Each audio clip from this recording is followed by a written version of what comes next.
We're recapping Buffy the Vampire Slayer. Buffy the Vampire Slayer first blessed the silver screen all the way back in 1997. Let me take you back there. It aired on TVs that look like this, phones look like this, and I look like this. Christmas must-haves were Beanie Babies, Tamagotchis, and the PlayStation. MP3 had only just been invented, and social media wasn't quite yet a cultural poison. Unfortunately, Lady Diana did die, but then Titanic came out, and the Spice Girls broke America. Since Buffy's groundbreaking on-screen debut, it stayed pretty relevant in pop culture long past its 7-season run. It's got a dedicated cult fan base, which is still growing even 30 years later. It's still on IMDb's 100 most popular TV shows of all time list, which is of course accurate, and there is no reason to doubt IMDb's rating validity. Buffy was the WB's flagship show when airing.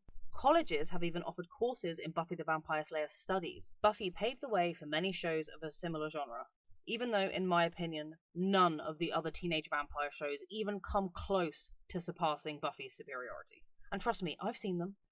So, as everyone in my life cannot stand to hear me talk Buffy at them anymore, I thought I'd broadcast my Buffy enthusiasm to you here by recapping the entire series. Due to Buffy's lasting popularity, its recognisable IP, and also the creative bankruptcy of Hollywood today, Buffy's getting a reboot. It's coming back to a streaming site near you. I assume the only reason that Buffy hasn't really been rebooted yet is because Buffy is a Joss Whedon IP, and he's a massive knobhead apparently. He's not involved in the reboot, which is probably good for the cast and crew, but we'll see how good it is for the writing. But either way, I'm excited for it, and even more excited to rewatch Buffy again. The Buffy the Vampire Slayer series isn't the first iteration of Buffy. Slayer was a film first, starring Christy Swanson and Luke Perry. It was released in 1992, a few years prior to the series. Unfortunately, it flopped a bit. Apparently, Joss didn't direct it, and it didn't really hit the right themes that they were going for, so we kind of just generally ignore its existence. The movie is canon, but is mainly used for reference for why Buffy has a bit of a bad schooling reputation and why she's had to move to a new town, which has then led to the events of the series. Buffy the Vampire Slayer's first episode aired on March 10th of 1997 on the WB as a 2-hour series premiere. These episodes were later split into 2 for syndication, and the episodes were titled Welcome to the Hellmouth and The Harvest. The first episode, Welcome to the Hellmouth, was written by Joss Whedon and directed by Charles Martin Smith. The episode opens very strong with a voiceover from a man who's been smoking way too many ciggies, and he exposition dumps on what a Slayer is. In every generation there is a chosen one. She alone will stand against the vampires, the demons, and the forces of darkness. She is the Slayer. Then we open on the very classic horror movie trope of 2 lovers going to make out somewhere relatively spooky at night, with the guy having to go and check for baddies after a helpless blonde girl hears noises.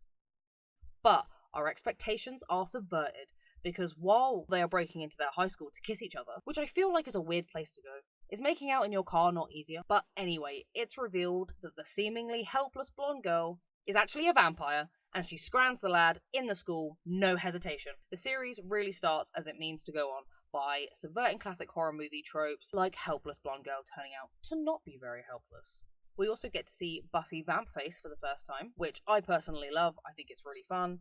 They are moulded prosthetic faceplates that are attached to the actors, and they've also got moulded vampire teeth as well. Joss apparently wanted the vampires in Buffy to have hidden demonic faces, so people could interact with the vampires without knowing what's underneath, creating paranoia. He also wanted to make it clear that Buffy was killing baddies, not just stabbing other people. Joss said, "I didn't think I really wanted to put a show on the air about a high school girl who was stabbing normal-looking people in the heart. I thought somehow it might send the wrong message. But when they're clearly monsters, it takes it to a level of fantasy that is safer." Which I guess is fair enough. I think Buffy's Vampface is very fun. I think it's kind of campy and cute, and I'm a sucker for any kind of prosthetic makeup, so I kind of love it. After the blonde vampire eats the teenage boy, we get the very classic 90s opening credits scene, with Buffy's opening score absolutely slapping in my personal opinion.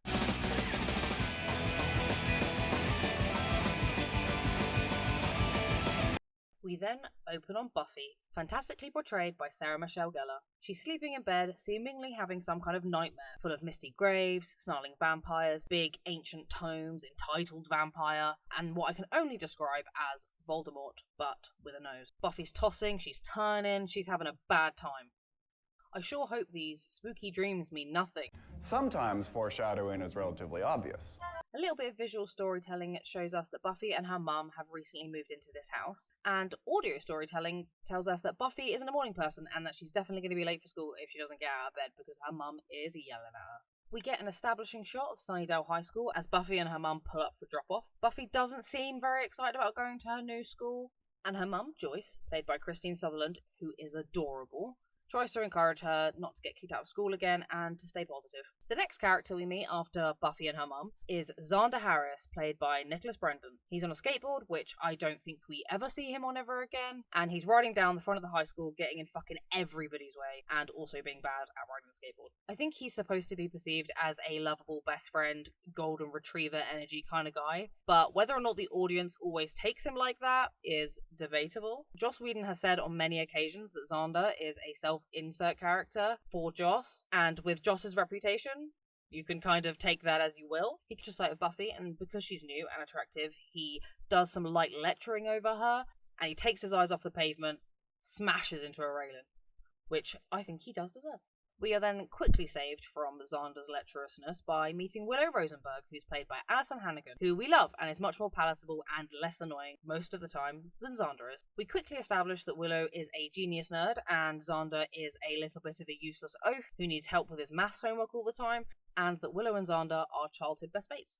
Xander then does some more light thirsting over Buffy with his mate Jesse, who seems mostly alright, but don't get too attached to Jesse. Foreshadowing isn't this obvious. Buffy's first port of call is meeting with Principal Flutie. He's played by Ken Lerner. I recognised him most from being that boring professor in Friends. Principal Flutie tells Buffy that she has a clean slate at this school. He doesn't care about her past transgressions until he actually sees what her past transgressions are on her records that he previously tore up as a gesture of goodwill, and then he's reasonably concerned that they include burning down a school building, leading him to comically tape her records back together. I like Principal Flutie, I think he's really funny. Also, don't get too attached to Principal Flutie. Even with her past transgressions, he does give her the chance to prove herself as a good student and put the work in, blah blah blah blah blah. While Buffy's having her chat with Principal Flutie, she kind of tries to explain away her bad record for burning things, and she almost says the gym was full of vampires. Like, Buffy, girl, come on, you have to be more careful than that. I know you're defending yourself, but you can't be letting this shit slip. Buffy then leaves the principal's office, ready to begin her first day at her new school, where she's instantly bumped into by some inconsiderate hoe who is completely distracted by talking to some guy that's standing next to her, and launches Buffy's shit absolutely everywhere, and then just walks off. But this does finally give Xander the opportunity to officially meet Buffy for the first time. He helps her pick up all of her stuff and awkwardly introduces himself to her. Buffy thanks him, they exchange names, and then she takes all of her stuff and quickly dips, leaving a stake behind, which Xander picks up. Again, Buffy, if you're carrying stakes around with you, you need to be more vigilant about where they are. Buffy finally gets to her first class of the day, and while there, we meet the high school queen bee, Cordelia Chase, portrayed by Charisma Carpenter. She is the classic top bitch of the high school. She's Regina George before Regina George. She graciously offers to share her textbook with Buffy, and after class does show Buffy where the library is, so that Buffy can get all her textbooks and stuff. While they're on the way to the library, Cordelia has to check if Buffy is cool enough to be her friend. Of course. We do have to test your coolness factor. You're from LA, so you can skip the written, but let's see.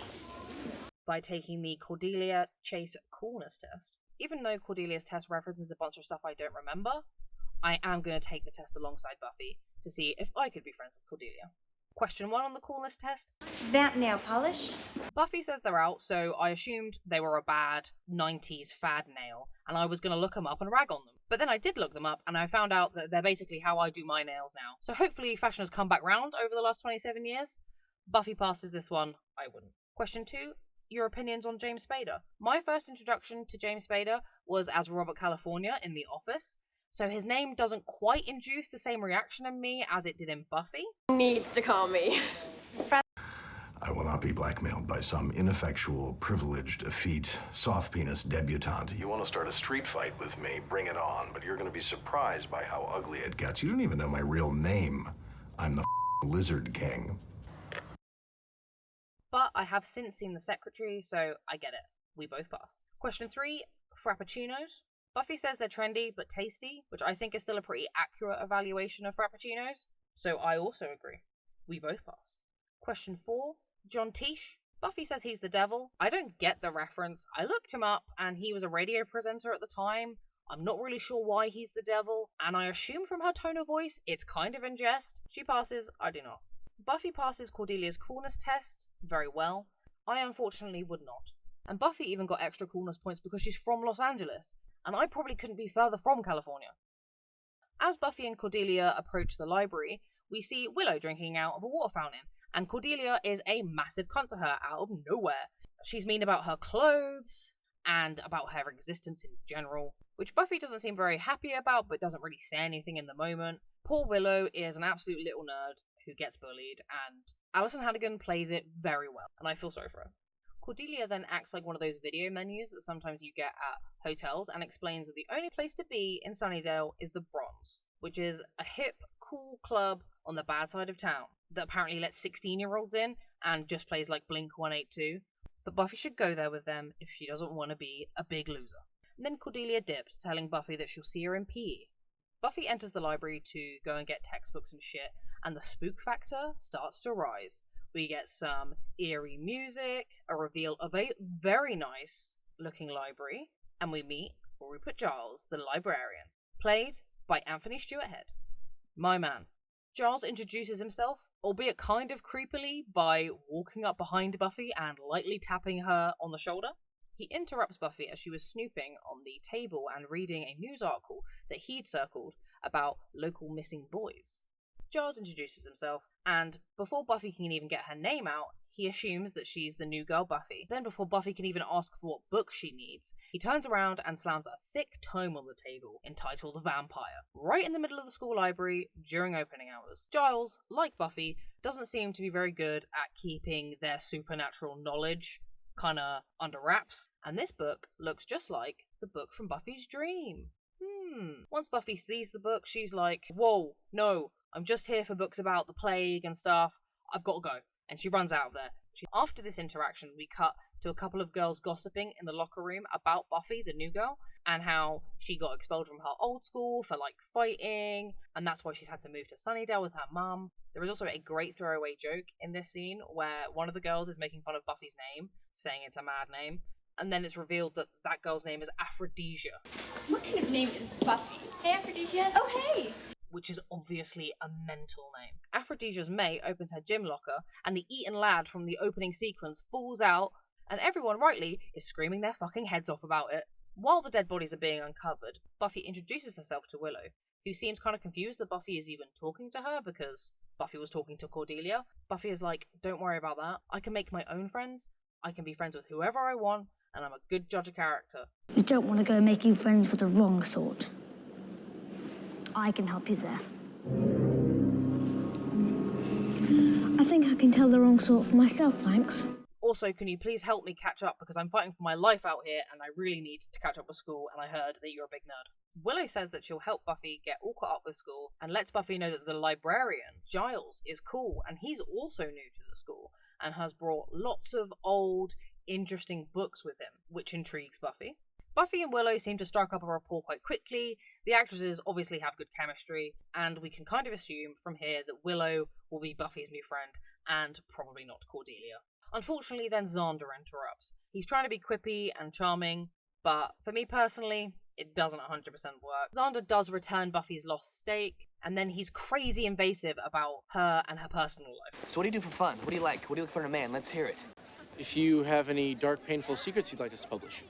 Cordelia comes over to Buffy and the group of losers, in her words. She does a light drive-by roast and tells Buffy that they won't be able to do PE today because there was a body found in the gym. Everyone is obviously very shocked by this news, that a dead body has been found in their school, midday, but Buffy kind of freaks everyone out. I mean, she is asking odd questions for a teenager to be asking about the state of the body, where they were found, when it was found, if there are any marks on the body, blah, blah, blah. Kind of getting a bit police procedural, and Cordelia kind of picks it up as being kind of weird. Again, Buffy, not very subtle. And then she even less subtly runs off to investigate the crime scene in the locker room during the day at school. The locker room has been cordoned off with police tape and presumably locked. So this is the first time that we see Buffy's super strength. She rips through the lock on the door to get into the locker room so she can confirm vamp activity, which she does because the lad has a punctured neck. She is not happy that she has already discovered vampires, day one, before lunch, at her new school. After confirming vamp activity, Buffy returns to the library to confront Giles, informing him of the body and the condition that it was found, and asks him what he's been up to, lurking in the library, trying to hand out vampire books to people, and we get the impression that Buffy knows what he's doing, but doesn't really want to directly say it. She tells Giles that she doesn't care about the dead kid, and she's not going to be getting involved. I didn't think there'd be vampires on campus, and I don't care. And why are you here? To tell you that I don't care, which I don't, and have now told you. So, bye. And he's like, yeah, okay, fine. Why are you talking to me about it then if you don't care and you don't want to get involved? Because it kind of seems like you do care and you do want to get involved. Then we get a little lore drop about how vampires are made in this universe. Will he rise again? Who? The boy? No, he's just dead. Can you be sure? To make you a vampire, they have to suck your blood. And then you have to suck their blood. It's like a whole big sucking thing. Mostly, they're just gonna kill you. Buffy reiterates that she doesn't really want to get involved in this, and she just wants to be a normal high school girl and just kind of get on with her life, try and make it work at her new school, etc., etc. Giles then repeats the prophecy from the opening, showing that he does know about the supernatural forces and that he knows who Buffy is and what her powers are. We learn that Buffy is the only one with the strength and the skill to slay vampires. If you'd seen the 1992 film, you would understand what a Watcher is and would assume that's what Giles is and that's what he's here to do. But if you hadn't seen the film, the term Watcher hasn't actually been used yet. He quotes that Buffy is the chosen one. She's the only one who will stand against the forces of evil, and Buffy is just like, yeah, I know that, but I'm retired, I cannot be bothered, I just need to go to high school. I cannot be burning down any more gyms, Giles. Giles continues to impress upon her the importance of her sacred duty, saying that she's already accepted it and should be continuously carrying it out, which she isn't buying because she doesn't want to be involved. Giles lets her know that she's actually going to have the opposite of a chill experience because they've moved to what's known as a Hellmouth. A Hellmouth is a centre of mystical energy, and supernatural creatures, beasts, and events are drawn to this area, increasing the level of mad shit going on. So she's not really going to have much time here as a retired Slayer, because it's going to be popping off. Giles lets Buffy know that all the baddies that she could possibly think of are real, and it's all very serious, so she needs to act now on her sacred duty. Buffy sasses him back about this, which nicely sets up their dynamic for the rest of the series, really. They're all real. What? You like Sent Away for the Time Life series? Yes. Did you get the free phone? The calendar. Go. But, okay, first of all, I'm a vampire slayer. And secondly, I'm retired. Hey, I know. Why don't you kill him? I'm a Watcher. I haven't the skill. Oh, come on. Stake through the heart, a little sunlight. It's like falling off a log. A Slayer slays. A Watcher... Watches? Yes. No. He trains her. He prepares her. Buffy then hits Giles with some hard truths about being the Slayer.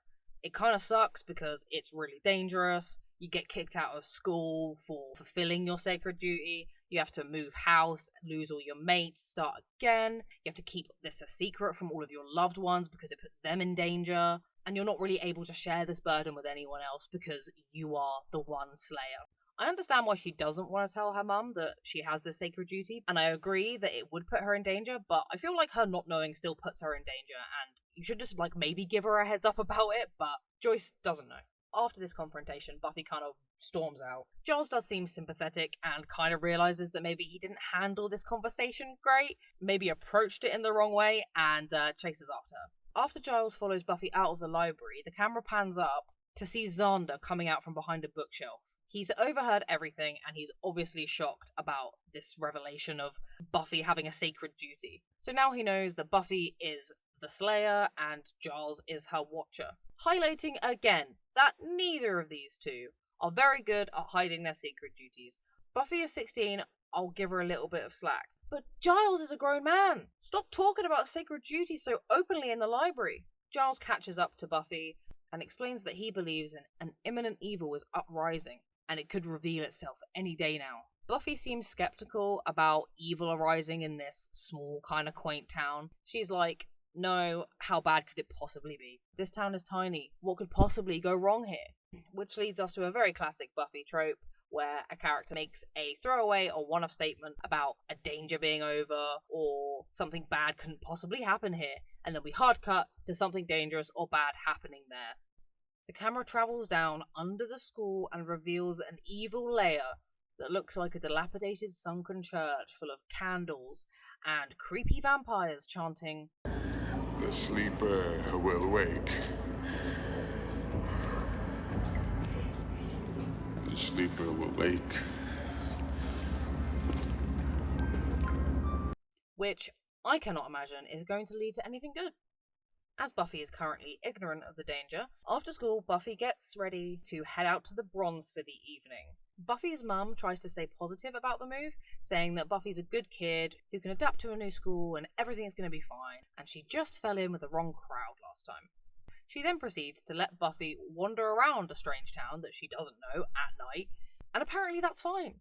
Good thing it doesn't go horribly wrong and Buffy only bumps into a much older man who was lurking in the shadows, who has a propensity for stalking younger girls. But don't worry, it's okay because he turns out to be attractive, so it's socially acceptable.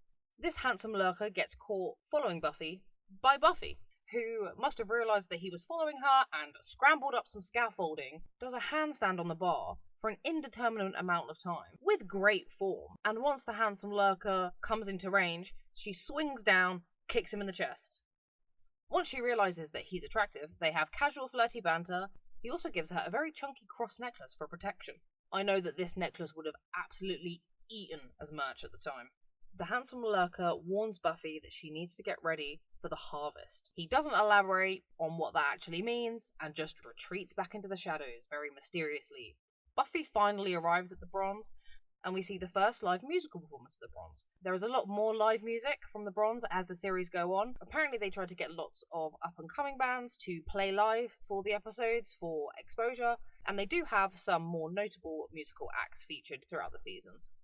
We get a little bit of a relatable moment with Buffy as she does that awkward thing where she thinks someone's waving at her, but they're not. Buffy bumps into Willow at the Bronze and they have a little chat, and Buffy gives Willow some advice about seizing the moment because, you might be dead tomorrow, which seems to resonate with Willow. Then Buffy spies another handsome lurker in the shadows. It's Giles, and he's back and he's nagging Buffy about her sacred duty. This tactic of ambushing Buffy in the club about her sacred duty doesn't seem to go Giles' way, but Buffy does catch Giles up about what the handsome lurker outside said, talking about the harvest. She assumes that the handsome lurker was Giles' mate, but Giles has no idea who he is. Giles tries a different tactic to get through to Buffy and is like, well, yeah, maybe you're right, maybe everything's gonna be okay, as long as you're not having the nightmares. Which, by Buffy's expression, and what we saw at the beginning of the episode with Vampire Voldemort, she definitely is having those nightmares, and she knows that's not a good sign. Giles is really switching tactics by doubting Buffy's Slayer power, saying that she probably couldn't even pick a vampire out of this crowd. But if she was more dedicated, she would be able to sense them using her Slayer powers. But Buffy proves him wrong by spotting a vampire, not because of her Slayer power, but more just because of her incredible fashion sense. She notices that some guys' clothes are very out of date, which leaves no option other than vampire, and it couldn't possibly just be unfashionable teens. But Buffy is proved right as the badly dressed vampire starts talking to Willow, and he leads her outside kind of suspiciously. Presumably poor Willow thinks that they're about to go mac off, but I think he's probably going to try and eat her. Buffy runs off to try and find Willow. Unfortunately, she almost stabs Cordelia with a stake in the meantime as she runs around the corner. Again, Buff, not subtle. You need to make sure it's a vampire before you start showing your stakes to everyone. While Buffy's got her hand around Cordelia's neck, Cordelia drops one of her most iconic lines. Cordelia! God! What is your childhood trauma? Incredible. Buffy couldn't find Willow outside of the Bronze, so is kind of freaking out. She's looking around the crowd, and as we pan over, we see Jessie talking to the blonde, scary vampire lady from the beginning who ate that boy. She introduces herself to Jessie as Darla. We don't know it yet, but she's going to be a bit of a recurring character, and she's played by Julie Benz, who is Dexter's wife in Dexter. We then see the results of the vampire chanting from earlier, as we cut back to the sunken church and the big pile of blood, and Vampire Voldemort ascends out of the blood. He explains that he is weak, and that the harvest is a ritual that will restore him to his full power. It's very helpful for us, the audience, that his followers needed a reminder of their plan. You sly dog! You got me monologuing! I can't believe it. Vamp Voldemort's government name is the Master, and he's played by Mark Metcalf. The Master is a great villain, and I love him. He's so funny, super over the top, kind of campy. Love him. Luke. Yes. Bring me something young. We cut back to Willow, who is being led into a graveyard by the badly dressed vampire, and she begins to become, rightfully, weary of the situation. PSA, ladies, do not follow cute strangers into graveyards. It definitely isn't going to work out well. He suddenly starts acting very creepy and throws Willow into a mausoleum. Darla jump scares Willow, bringing Jesse in tow. Darla's unfortunately nibbled Jesse a bit, and he's not in the best shape. He's a little bit woozy from the blood loss. But not to worry, because Buffy arrives with her sassy quips just in time. She goes, Well, this is nice. It's a little bare, but a dash of paint, a few throw pillows. Call it home. She's a full badass and starts kung fu in all of the vampires. We get to see our first vampire dusting.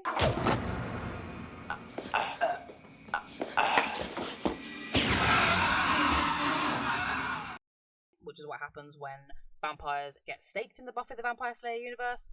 They just explode into dust. Kind of makes sense, I guess. And apparently Joss didn't want to have to write around Buffy getting rid of bodies all the time, which is fair enough, because in True Blood and Vampire Diaries, it does start to become slightly inconvenient. Darla and Buffy go head to head and have a little kung fu fight. We kind of get the impression that even though Buffy was kind of rejecting her role as the Slayer, not wanting to have to get involved and accept her responsibility, etc., etc., that in the face of people getting hurt, she kind of can't stop herself from getting involved. And even though she wants a normal life, she can't just sit back and let bad things happen to people. You know, classic hero shit. While Buffy is kind of getting Darla on the ropes, she's suddenly thrown across the room by a big, hench, giant vampire. We realise that Buffy's not invincible, and she definitely does have to fight hard in these kinds of situations, especially with older and more experienced vampires. The vampire that launched Buffy is quite creepy, and he starts getting very ominous as he dialogues about the harvest and how the earth will belong to the old ones and hell itself will come to town, and then he just yeets Buffy into a coffin, leaping over her, and then freeze frame. The episode ends, and we get a to be continued. End of episode 1. This was a 2-hour premiere when Buffy first aired, but it was subsequently split into 2 for syndication, so I'm covering it as it is presented on the streaming site that I will watch Buffy on. When I first watched the first episode, it made me hit next so quickly because of the cliffhanger. I think episode 1 is a solid opener. I think it does a good job of introducing the characters, the lore, and kind of giving us enough to understand the magic and get a feel for the world without it getting too dense and confusing. It sets up that she's kind of torn between 2 worlds of wanting to just live a normal life, being a normal teenage girl, but also having this undeniable duty that she has to fulfill. Buffy's Slayer responsibilities being an allegory for becoming an adult and growing up, having to leave behind childish things and take on the responsibility, even if you don't necessarily want to do it or know if you can do it. Either way, it's happening to you. And I think that we've set up those themes really well straight off the bat in the first episode. Now, on to episode 2.